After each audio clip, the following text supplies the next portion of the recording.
अस्सलाम वालेकुम। उम्मीद करती हूँ आप सब बहुत अच्छे होंगे और खैरियत से होंगे। मैं 2 साल बाद आपके साथ एक नई वीडियो के साथ इंशाल्लाह आती रहूँगी। अब रोज़ ही हम लोग गए थे चकवाल और तनागंज रोड पे, यहाँ पे एक होटल था, फैमिली डिनर था हमारा। तो हमने कहा चलें मैं आपके लिए एक वीडियो बना ही लेती हूँ, क्या याद रखेंगे। तो वहाँ पे हम लोग गए, बहुत अच्छा लगा मुझे, इसलिए मैंने वीडियो बना ली।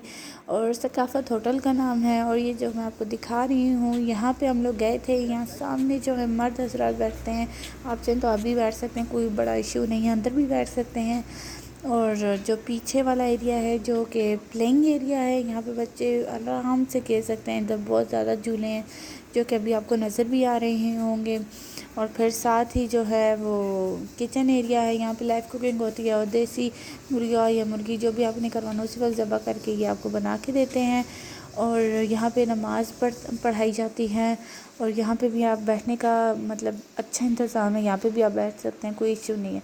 और फिर हम लोग गए थे पीछे जहाँ हम लोगों ने बैठना था, वहाँ बैठे हैं। तो हम लोगों ने खाने में ऑर्डर किया था सीख कबाब, जो कि अभी आपको नज़र आएंगे, जो इनकी स्पेशल डिशेस में से एक है। और फिर हमने मटन हांडी मंगवाई थी जो कि वो भी इनकी स्पेशल है। और रोगनी नान थे और चटनी थी, और बस यही मंगवाया था। माशाल्लाह से हमारा फैमिली डिनर था और हमें बहुत मज़ा आया हम सबको। मैंने कहा इसी बहाने आपके साथ बातें कर लेंगे। और यहाँ पे हर्ट्स होते हैं और ये रवायती होटल है, मतलब देसी होटल है। हम पेंडुओं की ज़बान में आप कह सकते हैं, पेंडुओं में देसी होटल है। और ये थोड़ा सा व्यू था, इधर मैं बैठी थी झूले ले रही थी, मैंने कहा चलें आपको दिखा देती हूँ। और इसके बाद हम लोग घर जाने वाले थे, तो मैंने कहा चलें आपको थोड़ा सा दिखा देती हूँ। आप जब कभी भी आएँ आप मुझे लाजमी बताइएगा कि आपको ये होटल कैसा लगा है। और अब मैं चलती हूँ, अपना ख्याल रखिएगा, दुआ में याद रखें, लाइक शेयर ज़रूर अल्लाह करिएगा। अल्लाह हाफिज़। हाफ़िज़।